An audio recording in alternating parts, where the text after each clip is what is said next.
to start off with is some prices are pretty ridiculous for all coffee. That you go to, some of them are like $7, but they only have mainly sugar. What I can give you actually is something a lot more healthier, because most coffee products are based off sugar.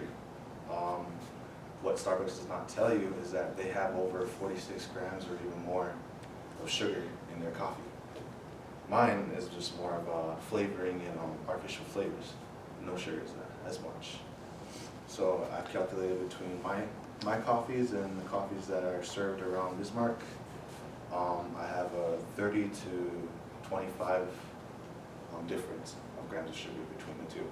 So you have less sugar in this coffee that you're going to make, easy at home, easy to do, all basic Walmart stuff you can buy. Would you like to start off? What next? I would like to start off with grabbing your materials, which would first be Torani's raspberry flavoring syrup, which only costs about, I guess, $9 a bottle, but it's worth it because at least 2 tablespoons full would be just enough. And blender bottles would be best because then therefore you can wash, reuse, and plus you have a lot more coffee to go rather than just taking a cup around and spilling it. Next, you can go to Walmart and buy one of these chocolate spritzers. They're $1.16 or $1.96, I cannot remember. Same thing, Walmart. You can get your Torani vanilla flavor syrup, which you would need, mainly just to add a little more flavor, a little bit more of a boost. I like to get the sugar-free kind, but I was in a rush this morning, so I got the sugar one, which is kind of bad. And then for all those people who are on Commods or EBT, you can also get just this milk. This milk will just work just as good, or you can just get a regular jug of milk. So you want to, for me, I have 2 blender bottles here. One is filled with regular coffee, the other one is filled with ice. You want to grab the one, of course, screw the top. Next, you want to fill it at least to level with the top of the blender bottle with ice. Just fill it with ice. You want to at least, for me, I see it with eye to eye. To me, it's about a good knuckle and a half of amount of coffee, depending on what you feel or what you prefer. You can prefer light roast, dark roast, black.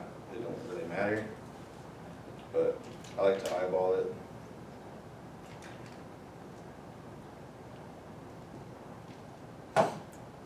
Once you finish pouring your coffee, some of the ice will melt into it, so you're going to have to be careful with that. You don't want to have watered down coffee, which would be bad.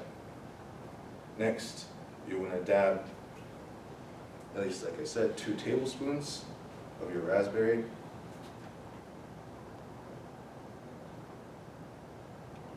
Which is a good 2.5 seconds of it. If you're just going to pour it from the bottle, or you can add more of it just to add more of the raspberry flavor. Same thing with this one. I have to screw with it. It's going to be another 2.5 seconds with this. You don't want to add too much because this will actually take away the flavor from all of the raspberry.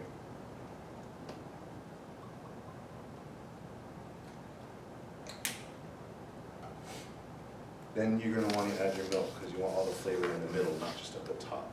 It'd be better to add the flavor in the middle because therefore once you top it with the milk, you can shake it up and it will spread throughout the whole thing instead of leaking to the bottom and most of it being trapped at the top.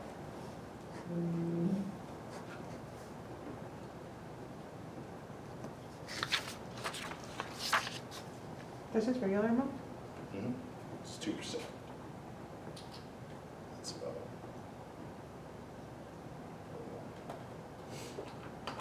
Pretty soon it should be topped off with something like that. It'll look different and weird, but it'll all look good in time soon. Next, you want to add at least another 2 tablespoons of this, which is your white chocolate. This would actually be a lot better than using regular sugar. You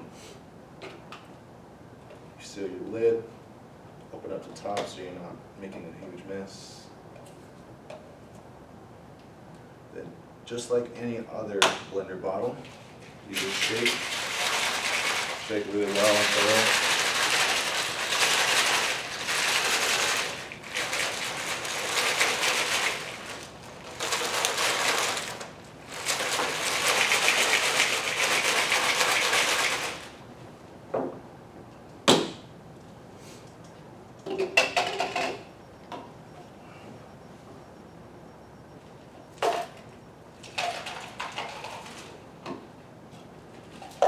And you just pour it into any cup or container, or you can just drink it straight out of the blender bottle.